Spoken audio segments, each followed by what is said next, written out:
Before we get into this video, I just want to remind you we are giving away a Nintendo Switch 2 right now. You can enter through the link down in the pinned comment or the description. The only requirement is that you are subscribed to the channel.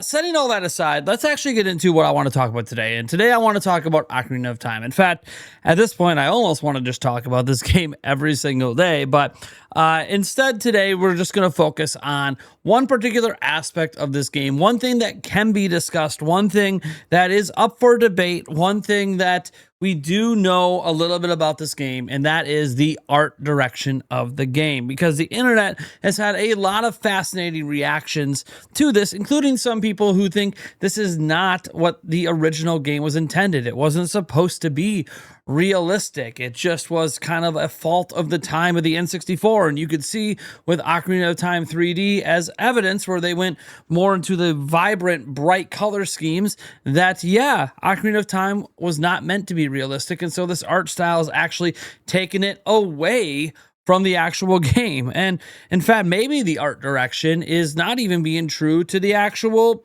art that was made for the game, all the official art. So yeah, guys, I guess when we look at this, we have to realize that they are going in a completely new direction with Ocarina of Time. Or at least that's what some people believe.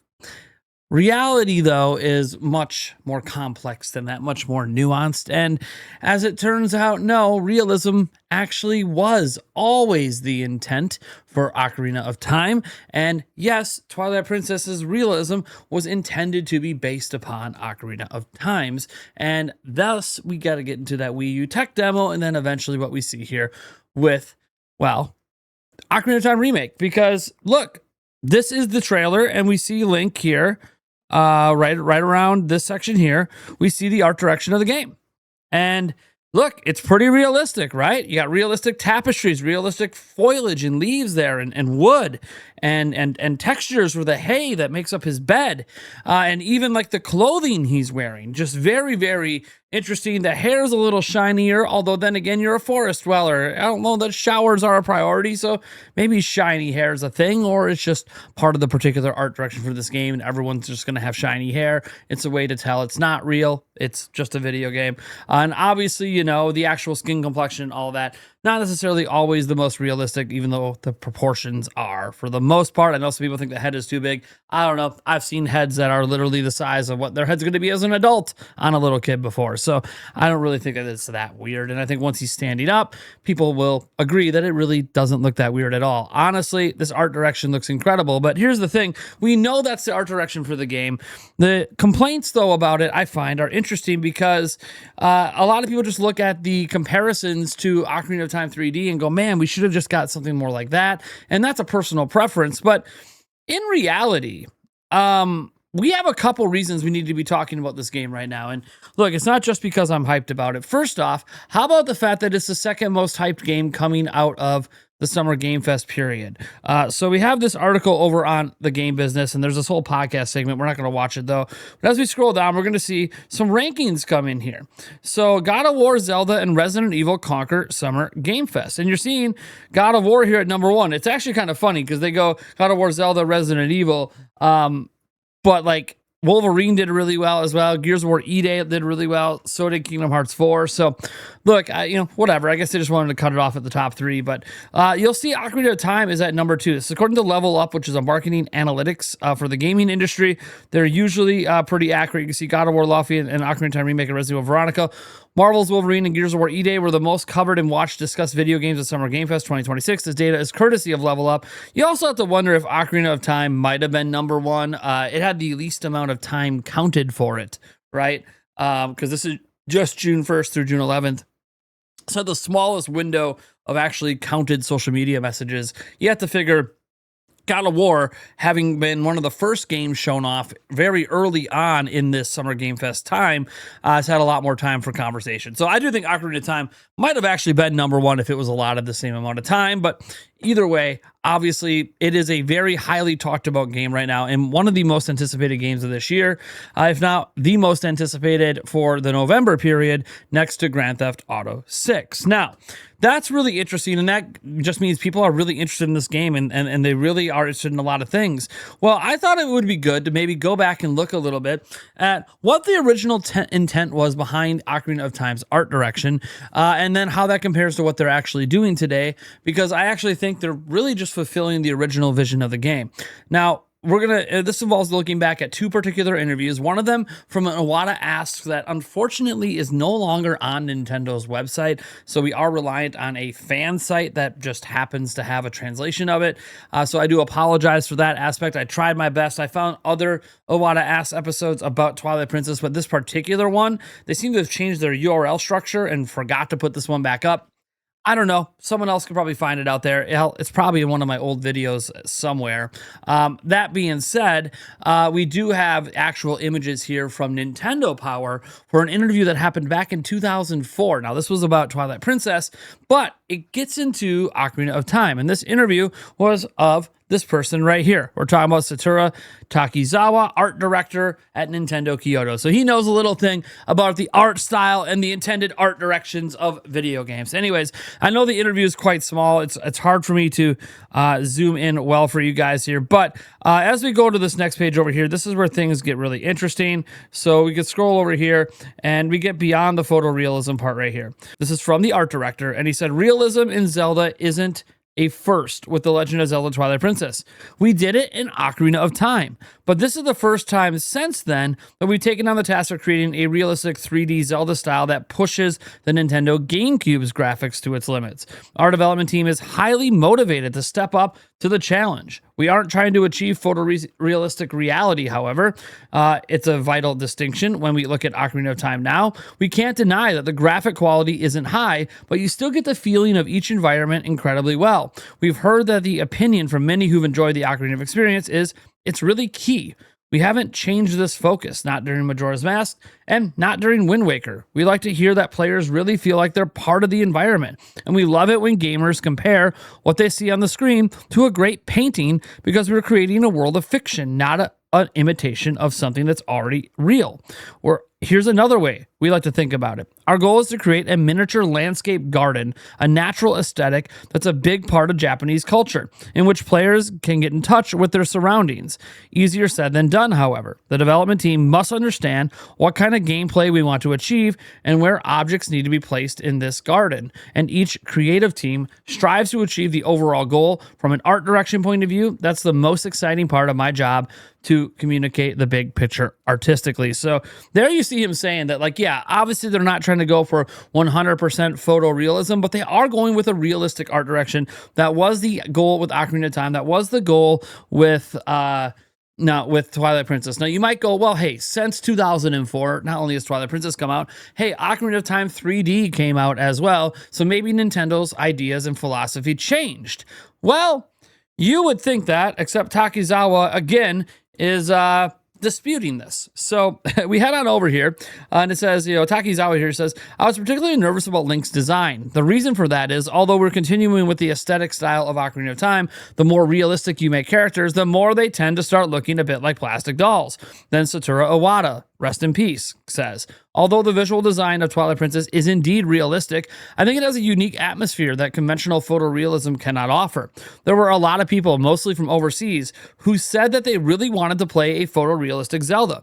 I don't think it was easy for you to come up with a visual design that met those expectations. Could you tell me more about what you struggled with in that area? And Takizawa says, well, among the artists, it was clear from the start that we would not pursue photorealism in this game. We didn't see any reason to engage the competition in a struggle over who could make the most photorealistic game, or any significance in attempting to recreate the real world for that matter.